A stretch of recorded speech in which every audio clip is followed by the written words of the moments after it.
Okay, everyone, welcome back to Blow the Bell Sports YouTube channel. This is our MLB redraft expansion sort of hypothetical situation where we just take three players from each team that we would want to continue on with in the future. So far, we've done all of the AL, the NL East, and today's video is all about the NL Central. We're going to talk Cubs, Cardinals, Reds. Who else? We got the Brewers. And unfortunately, the Pittsburgh Pirates, the absolute joke of an organization. So before we start, just make sure you like, comment, subscribe, check your emails. I think last time I reminded you to drink water. I think those are all just really good things to do, just keep things going with your life. So, Nick, any other reminders? I'd say go to the gym. This is the time to do it. Football season's over. You probably got the wings and beer body going on a little bit. Summer's a ways away, but once baseball comes around, you're going to be focused on that every night. So I would say take this time to try and get into shape a little bit, or at least make an effort. I don't know. Yeah, think about your body a little bit, because once we can go back into stadiums, it is going to be hot dog galore. There's going to be hot dogs. We're going to be talking popcorn. We're going to be talking beer. So, I mean, get ready. Prep the body. Yankees bottomless popcorn is the best deal at Yankee Stadium. Don't call Hal Steinbrenner cheap when he offers you free refills on popcorn all game for $12. Yeah, right. I was gonna say, isn't it like $11 for literally just like essentially free popcorn? You split it between four people, it's $2 for end. They're paying us to eat the popcorn. It's insane. Yeah. Write that down. Write that down. Everyone. All right. So we're gonna start with the Cubs. The way we've been doing this is just going based on how they finished in the division in 2020. So first is the Chicago Cubs. And Nick, for a team that felt like they had one of the best young cores we had seen in like a really long time. Winning that World Series, in dramatic fashion, 108-year drought, almost losing it, and then winning it in Game 7. One of the coolest baseball experiences I've seen as a fan was watching the Cubs win it that year. And then from then, they've kind of had just continuous years of World Series hangovers where I feel like their core, Chris Bryant included, Anthony Rizzo included, where they've been good, but it hasn't met that potential that everyone was expecting with that really young, talented, athletic, controllable core. So with that said, most of those people from that World Series teams, I'm not keeping, for the fact that most of them are out, either scheduled to be out in Chris Bryant or just not as good as they were supposed to be in someone like Anthony Rizzo or even like Wilson Contreras. So my first one that I'm keeping, I think he's one of the more exciting players in baseball. He was on the cover of MLB The Show. He's just awesome to watch. One of the best taggers, which is so weird to think that someone can have swag tagging someone out, but he does. It's Javier Baez. Annual MVP candidate. I do think he will win one year. I don't think it's going to be this year, but he's going to have a year where everything just clicks, and he's going to hit like 45 home runs, steal like 30 bases, hit like 300, and just do it in like Fernando Tatis fashion where it just looks unreal. And everyone's going to be so excited about it and give him the MVP just based on bias alone. So he's my number one that I'm keeping. Yeah, Rob, you said it's almost like the Cubs have been in like a 4-year-long World Series hangover. Because I remember when that team won, not only was it, wow, this is crazy, it's the Cubs' first World Series in 108 years. That Game 7 in Cleveland was unbelievable. It was, this team is really young. Bryant had won an MVP the year before. Baez just came up. Rizzo's still young, and they had good pitching. It was like, this team's going to be back in the World Series every year for the next 5 years, it feels like. And they just haven't even come close to it again. So I think they're the prime example of when you have a window, go for it, because there's no guarantee of getting back. I think the Yankees are kind of in this similar position right now where they haven't really gone all in and made a trade similar to what the Cubs did with Glaber for Chapman to put them over the top. So definitely take advantage of the window while you're in it, because the Cubs are now officially out of it. And they're making decisions on all those guys you listed, where I think Rizzo, they just picked up his option this year. So I think this is either his last year or maybe one other year. He's over 30 anyway, yeah. Yeah, this is Baez's last year before free agency and Bryant's last year before free agency. So the way we've been doing this, I really don't keep guys with just 1 year of control left, because we're talking about the whole scope of this is you want to keep guys who are controllable and give yourself a chance to win, not just now, but also in the future. But with the Cubs, you kind of almost have to, because it's like, yeah, they're not going to keep all these guys, but they're going to have to pick at least one of them and build around. I can't see them letting all of them walk. Maybe they do, but if I have to pick one, I actually agree with you. It is Javi Baez. Great teams are built up the middle. I think that he's been a little bit inconsistent at the plate. You know, he didn't have a good 2020, but he's still a guy that for a shortstop has a ton of upside. I think he's getting overlooked due to the fact that he's scheduled to be a free agent with 4 of the other top 6, 7 shortstops in baseball. So I think Baez gets overlooked a little bit. But you said it too, he's electric in the field. His tags are like, how can you make tagging cool? Like, you're literally just putting your glove on the guy. But the way Javi Baez does it makes it look sick. So I'll keep him around, and he'll be my veteran guy who was there in 2016, but I'm going to keep and build around.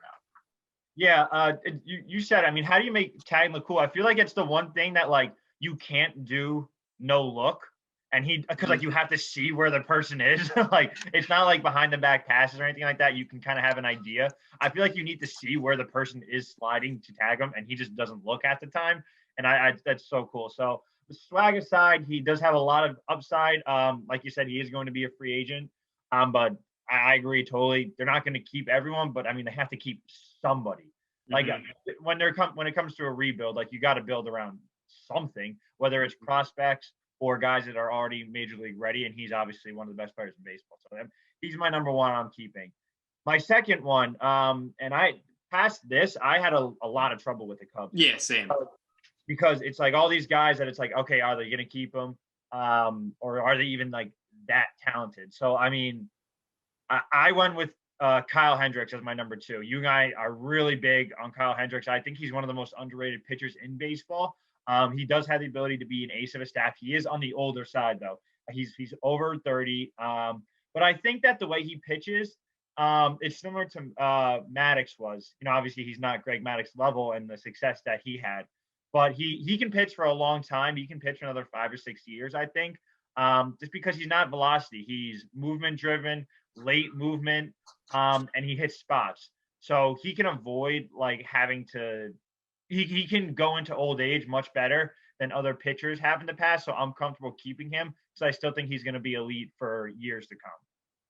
Yeah, you and I are on the same page here. I took Kyle Hendricks too. I've been clamoring for the Yankees to trade for him. Still hoping maybe that's a deadline thing. Who knows? But he is 31, but you said it. He throws, he's not, I don't want to say he is Greg Maddox-esque, because people are going to say, oh, Greg Maddox is one of the best pitchers of all time. Yeah, I know, but he is of that same style where he throws like 88. So he's more of a control guy. He eats innings. You know, he doesn't strike guys out, but he doesn't walk people. He's not sexy, but he gets it done. Any team could use a Kyle Hendricks in their rotation. So I think either if he stays with the Cubs and he's their ace in this scenario, he could be valuable. He's also on a very cheap contract, 4 years of control, including a vesting option. It's like $60 million total. It's something outrageously low for how good he is. Or you could get a lot back for him in a trade, because every team could take that contract on, or at least most teams could. So I love Kyle Hendricks, and I think that he's almost a no-brainer at this slot just because of how kind of barren the Cubs roster has become. Yeah, it's crazy. Like, if we were doing this right after like their World Series, it would be like Bryant, Rizzo, maybe Baez. You probably would have kept Arrieta at that point, you know, because he was still coming off like that crazy time. But like, he washed away. He obviously signed that huge contract the Phillies hasn't turned out. And Darvish was really good, but they got rid of him. I don't know if I would have kept him over Hendricks anyway. But it's kind of like, what else do I have to keep? As much as I love Kyle Hendricks, he is on the wrong side of 30, and it's like, I don't really have many other options, so I'm going to have to roll with someone who I'm at least confident in their ability. So past that, I really like Wilson Contreras. I do think he's uber talented. I like Ian Happ. I do think he's also really talented. But I couldn't keep them. I like Contreras, but I feel like he just hasn't come into his own completely. And he's been such this prospect, I guess not even a prospect anymore because he's been in the league for a long time, but he's been this guy that was supposed to break out, and he just hasn't done yet. And he's now 27, 28 years old. And I just don't see him being anything other than this guy with a lot of potential who is streaky. And while he's got a great arm behind the plate, pretty good defensively, I kind of would prefer to go with this prospect that they have. He's their top prospect. Um, Brennan Davis is his name. He's not somebody who people are extremely high on, but he's gotten better at each level. And from the time he was scouted to the time he was drafted, and now to his times in the minor leagues, he continues to surprise the scouts to the point where like, okay, this is his ceiling, and then he exceeds it, and then he goes and that next ceiling that he's at, and then like, okay, no, that's where he's going to plateau at, and then he goes to the next level, and like he just keeps getting better and better and better and raising expectations. Um, and that just kind of makes me think that his ceiling is nowhere near what people think it is right now. And he's already a top prospect. So I think he has potential to be 30-30 guy, fit in the middle of the lineup. He's got a really like plus arm. So the more I looked at him, the more I'm like, oh, like people weren't that high on him, and he just continued to get more and more high on him. I got to go with that and try to build that with Hendricks and Baez's window, and hopefully just comes together in like that fourth or fifth year that they're together. Right. So I actually took a prospect here too. I didn't even look at the major league roster at this point. I knew once I kept Baez and Hendricks, I was like, all right, I need to get a prospect in here. There's really no one else that's at the major league level that I thought was worth keeping. So I looked at the prospect list and I got hooked very easily. Like I said, I'm a simple guy when it comes to prospects. I'm not going to pretend to be an expert. Braylon Marquez is a 6'4" left-handed pitcher, 22 years old, and his fastball is an 80 grade. So if you show me an 80 grade fastball, you show me an 80 grade anything, you could be an 80 grade filling up cups of water on the days you don't start. I'll probably keep you around. An 80 grade fastball says here he got lit up by the White Sox in his major league debut. I guess like the last day of the season before the playoffs. They wanted to see if maybe they would put him on the playoff roster, and he just got rocked. They probably should have put him on anyway, honestly, considering they got swept by the Marlins at Wrigley. But he did strike out Jose Abreu. So 80 grade fastball, strike out the MVP. I'll take a chance on you.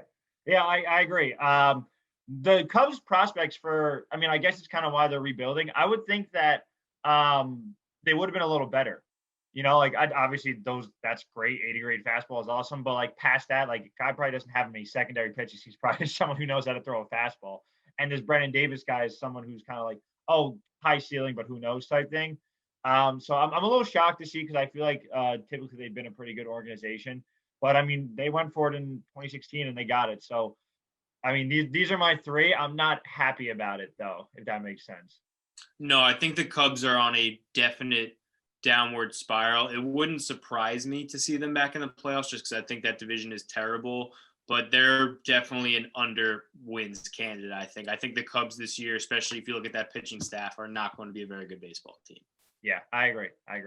So moving on to someone who I think is now an NL favorite, and I think the favorite for this division is the St. Louis Cardinals. Obviously huge offseason acquisition in getting Nolan Arenado, and pretty much they gave up nothing for him. So their core is still intact. Prospect list still pretty much intact. And they actually got money from the Rockies so they can do more in the coming years, or maybe even this year, depending on, where they are in the division race. So my first one, I think the no-brainer here is going to be Nolan Arenado. One of the best third basemen in baseball. You could argue Matt Chapman might be better defensively, but I think Nolan Arenado is right there, 1A, 1B, and just mashes baseball. One of the most dedicated players, too. He was upset with the Rockies for the fact that they didn't want to win with him because they thought that the future wasn't there altogether. And he's like, no, I can do it. And regardless, they didn't see eye to eye. But, I mean, he's dedicated. He's swaggy. He's awesome. I still remember that photo of him hitting a walk-off. I think it was like a walk-off double or triple, and him just bleeding from his eye with, like, dirt all over his shirt, and him just, like, screaming. I'm like, that is, like, a player you want on your team. That is a guy who, like, literally bleeds for the game. So all that aside, still one of the best statistical players we've maybe ever seen, will continue to see, hopefully, in St. Louis. Controllable for a long time, thanks to the Rockies handing over money to the Cardinals. He's pretty cheap for what he is. He's only $25 million annually, give or take. So he's my number one. Great keeper. So in my mind, the Cardinals actually have two no-brainers. So my number one was Jack Flaherty. been saying the whole time, if you have a pitcher who I think could be an ace, I'm going to keep that guy, especially if they're young, controllable. That's what Jack Flaherty is. Didn't have a great 2020. Not really going to sweat it. This guy is nasty, ton of upside. Dark horse Cy Young candidate this year. Maybe even not a dark horse at this point. The guy is just really, really good. Yeah, maybe just based off last season, he'd be more. Yeah, I think you could probably get good value there based off of the down year he had. But I think everyone knows Jack Flaherty's a stud. He's still only 25. And if you could put him at the top of your rotation, as a contender 4 or 5 years from now, you probably feel pretty good about it. So I'll take him. Yeah, he was my number 2. I agree. 2 no-brainers here. I like how his stuff isn't like overpowering, if that makes sense. Like he's got great stuff, but it's not like he's got one pitch where it's like, okay, you're going to this pitch for the out. It's not just like, I got a 100-mile-an-hour fastball, I'm just going to blow you away with it. No, he's got fastball, slider, a mix of 2 seams. He's got like everything that is just really, really good. So just a well-balanced, well-controlled, and just an ace stuff. But he was my number 2. Pretty simple for me. Now, who's your number 2? And then same thing for me here. My number 2 was your number 1. I took Arenado. You said it all. If you guys remember, if you watch the NL West video, we kind of roasted Matt Chapman, even though we both picked him as the A's number 1 player, just because in our minds he's not Nolan Arenado. And I know the analytic people are kind of down on Arenado to a degree. They don't think he's a top 10 player in the game, or they think that, he's maybe the 4th or 5th best third baseman. That's fine. You can think what they want. All I know is this guy's an absolute wizard at third base with the glove. Whether you like him or Chapman better, it doesn't matter to me. And I'm looking forward to him proving that he's just a stud hitter and it's not the Coors Field effect. Yeah, I think we said this in one of our weekly episodes. Also go check out Last Take. A little plug right there.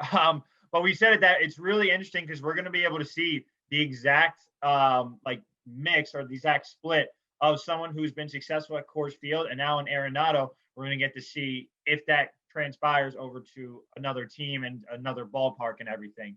So we're going to get like the live take, I guess, of is Coors Field better for hitters? Obviously, we kind of know it is, but like, can people succeed outside of it? And we're going to see that live and in person with Arenado.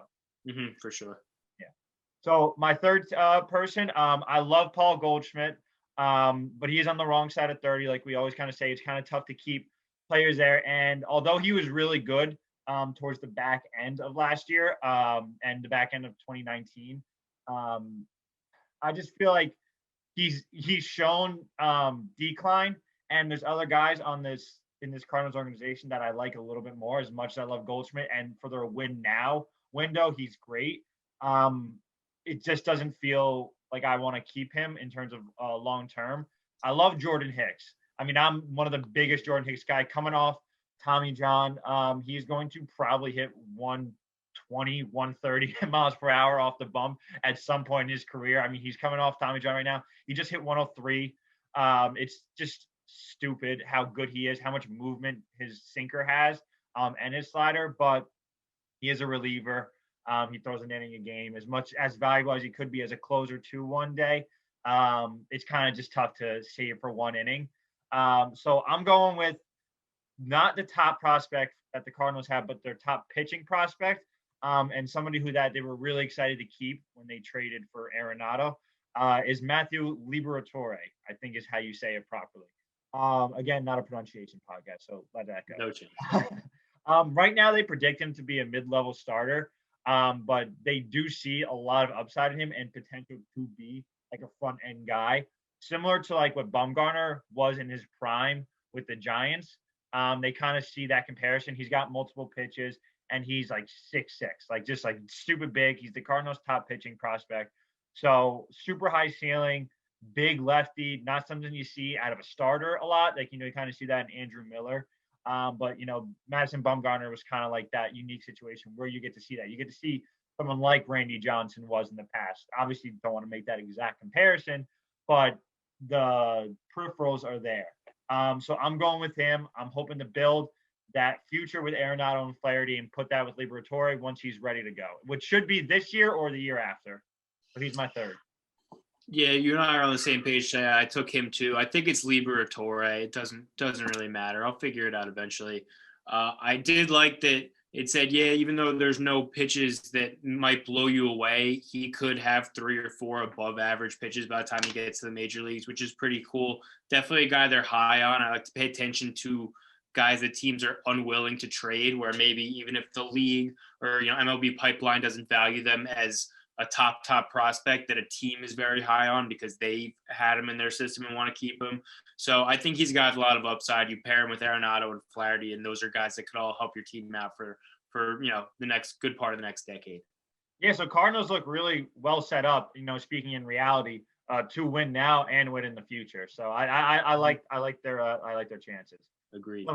Moving on to the Cincinnati Reds, the team that went for it for half a season and then quickly sold all of their assets, or wanted to at least.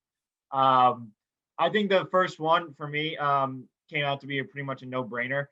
For me, it was really tough for the Reds outside of the first guy because they have a lot of good pitching and not that much great talent on the hitting side. So I kind of went heavy pitching with them.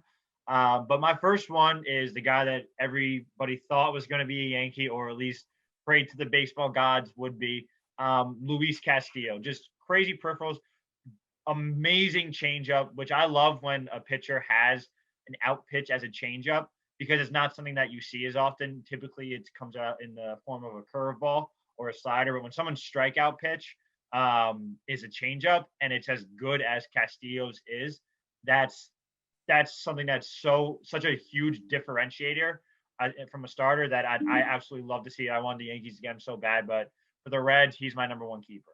And also incredibly cheap, and you have him for multiple years.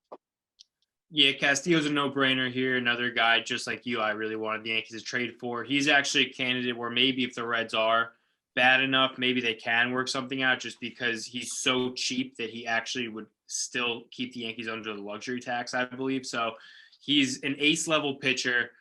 He's 27 or 28, got 3 years of cheap control left.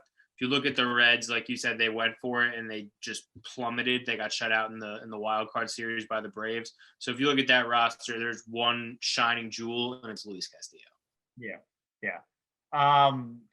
Pretty easy to go with. My second one, someone who just came off Tommy John. Again, I feel like we say this for everybody, someone who's just coming off Tommy John, but it's common now. Doctors are great at recovering, so it doesn't worry me as much. Is one of the Reds' top prospects in Hunter Green. This guy easily sits 100 miles an hour. I'm not sure if you watched his spring training appearance the other day. I'm pretty sure it was his debut, because I don't think he threw before his surgery, but he hit 103 in March off Tommy John. Like that type of fastball is not something that's not like Michael Kopech fastball, where everyone's like, "Ooh, this guy's fastball is awesome," but like he's got nothing else. Like that guy throws as hard as he can, and he's like sitting like 102, which is awesome. Don't get me wrong, but like this guy hit 103 off Tommy John in March, and it looked like he barely even threw. Like it looked like he was still warming up. So I mean, his ceiling with that fastball is unreal. He was actually a hitter in college. He was kind of doubled as a shortstop. They didn't know where they wanted to put him, but clearly this guy is a super athlete. So I'm not worried about him figuring out his other pitches, which aren't as elite yet as that fastball. But I mean, that thing alone is going to get fair share of people out. No one's going to touch that for a long time. So he's my number 2 that I'm taking here, Hunter Green. Yeah, I took Hunter Green too. Like I said before, I'm easy. 21 years old, 6'5", second pick in the draft in 2017, 80 grade fastball. If you have a fastball that good and you can figure out a semblance of a secondary pitch, you're going to be good. So I'll take him. Yeah. My third, I love Hunter Green, brother. I can't wait to see him. He's going to be on Pitching Ninja every week. Just absolutely watch out for that. So my third, I really wanted to take a hitter here, and it's like I kind of started this off with. I just liked the Reds pitching prospects too much. The best hitting prospect that I liked was Austin Hendrick. Good hands, good bat speed, good like leverage, left side of the plate. But I really liked their top prospect overall, Nick Lodolo. And I just made a Madison Bumgarner comparison with Liberatore, but I kind of agree that it kind of falls under the same category with this one. I feel like just under modern left-handed starting pitchers who are kind of tall with a good slider, you kind of have to compare him to Madison Bumgarner. But this guy is 6'6". He's got a better fastball. He tops out at 96, so he's in like that 90 to 96 range. He just kind of switched off of his curveball, kind of going into more slider, but he sits in the low 80s with that. So they like him. Good changeup, and they just kind of like his potential. So over the rest of the players that they had, I didn't really like any of their hitting. I like Castellanos, but let's be honest, he's probably not going to be there that long, and he's nothing that special. That's that I'm going to take him over this guy. So I'm going with Nick Lodolo as my number 3. Yeah, I went to the prospect list for my third one too. No one else on the major league roster stood out to me. They have a bunch of just like hitters. Like I like Castellanos. Joey Votto obviously was really good at one point. He's past his prime now. I went with Austin Hendrick. He was their first round pick in 2020. Lefty bat. He plays center field right now. They say he's a real good athlete. He has the arm to profile to right field if they figure out he can't be center fielder. Got a lot of power, 60 power tool. And I just think the Reds are not going to be good for a while. Like you said before, they went all in and did a horrible job at it. I think Castillo is a very good candidate to get traded, if not this trade deadline, maybe next offseason, since he still has a lot of value with his age and his contract. So I'll take another young guy to pair with Green, and that's Austin Hendrick. Yeah. It was tough for me to also leave Eugenio Suarez off the list. I feel like a lot of people don't remember him or don't really know too much about him because he's stuck in like the middle of the order in Cincinnati. And their pitching over the past few years has gotten a lot of the attention. But he's a great bat too. 40 home run potential every single year. I just feel like he's not better than these guys long term, and they're not win now anymore. So I like what we went with. I just kind of wanted to shout Eugenio Suarez out. So if you're watching this, Eugenio, I got you. Also, Tom Brenneman. Wearing my Tom Brenneman, my deep drive to left field shirt right now, actually. So they did not keep him. Yeah. First year without Tom Brenneman for the Reds since whenever the fuck he was hired. So that's newsworthy. Yeah, that's why they kind of had to rebuild. They're like, what are we supposed to do now? Exactly. All right, so moving on to the team I actually thought was going to be the NL Central favorite for a long time coming, but they kind of fell off a little bit. The Milwaukee Brewers. The steal of maybe the century in terms of trading with the Marlins. My first overall here is Christian Yelich, MVP, annual top 5 player in baseball. You could argue top 2, depending on what you think of Mookie Betts. I kind of don't know how to explain this if you don't know who Christian Yelich is. Just one of the best left-handed bats, 40 home run potential, batting champion potential, great glove, relatively fast, like just all around 5-tool player. One of the best players in baseball, Christian Yelich. I don't know. Yeah, I love Christian Yelich. I think I put Mookie firmly at number 2, but Yelich is right in that conversation if you want to start at number 3. He's unbelievable. Great lefty bat. Dude had an OPS of over 1,000 his first 2 years. He probably would have won back-to-back MVPs if he didn't get hurt in 2019. He's just so good, and you have to keep him. Yeah. And it's kind of cool. I think like his ceiling could even be better because when he came over from Miami, obviously he was still on the younger side. No one expected him to be what he is now, especially with all that power. But I feel like he's just getting better every single year. He was like a 20 home run guy in Miami, and now he's kind of turned to this annual 40-plus guy. So, I just feel like his best years are still ahead of him. So, and crazy controllable too. He signed a super team-friendly contract to try to let the Brewers go for it. So, obviously excited to hold on to him for a long time. My number 2, and I feel like this guy is an ace that a lot of people don't know about or are not as aware of. Brandon Woodruff. He's kind of been their rock in the rotation for a few years now. He's their guy come playoff time. Got a really good fastball. He surprised me when I was watching the Brewers playoff games that he hits 100. Like he does it every now and then. He doesn't sit there like some other guys do, like in that 100 range. And I think he kind of leans towards more of the early innings. He's not going to hit that like Severino would in like the 7th inning, like those type of guys. But, he's got a A-plus fastball, good slider, good curveball, like things like that. Just consistently good off speed. And still relatively young. I think he's only 28. So I mean, a lot of upside there, and he's their ace. He's their rock right now. So I'm gonna hold on to him. Yeah, I went Woodruff too. Like I said before, any guy that could be an ace, I want to keep. Woodruff to me is an ace. He's 28. He's underrated. I think, like you said, he's a guy that even I overlook a lot of times just because he's in Milwaukee. But this guy is really, really good. He's been good in the playoffs. You know, you pair him with Yelich, you got your number 3 hitter and your ace. So I'll take Woodruff. Yeah, absolutely. Now for my number 3, I really want to go one of their relievers. I really, really want to because they have 2 of the best just arms in baseball, but relievers specifically, in Josh Hader and Devin Williams. Josh Hader, obviously been one of the best relievers in baseball, an absolute workhorse coming out of the pen. Devin Williams, one of the best changeups in baseball, coming off an amazing rookie campaign. I think he had like a .33 ERA, just absolutely stupid. But unfortunately, I don't think you can hold on to relievers as good as these guys too, and as much as locks as they seem. I had to go Freddie Peralta. He was someone who came up in the bullpen, but they wanted him to be a starter. He does have that ace upside. He's only 24. None of their other prospects really excited me. So I'm going to take my chances on Peralta, even though he has been up and down. He just has great overall stuff, and he has that ace/starter potential behind Woodruff.